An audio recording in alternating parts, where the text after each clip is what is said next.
হে বনু আদম, আমি তোমাদেরকে নগ্ন ছেড়ে দিচ্ছি না, আমি তোমাদের জন্য লেবাস আর পোশাক পাঠাচ্ছি, যেই পোশাক দিয়ে তোমরা তোমাদের লজ্জাস্থানকে আবৃত করবে এবং সৌন্দর্য বর্ধন করবে।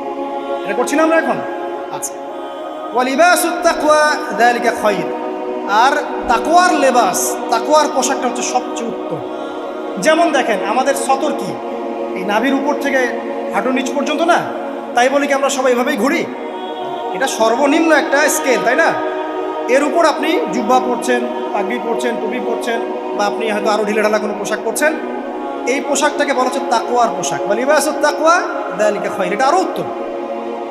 একজন মেয়ের, অনেক আলেম বলছেন যে চোখ, এই চোখটুকু ঢেকে বের করে দেখা যাবে, বলছে না? অনেকে বলেছেন কি না? কিন্তু এটাও যদি কেউ সামনে জিলবাব দিয়ে ঢেকে রাখে, তাহলে কি উত্তম নয়? পর্দার ক্ষেত্রে উত্তম নয়? তো লিবাসুত তাকওয়া যালিকা খায়র, তাকওয়ার যে পোশাক সেটা আরও উত্তম বেশি।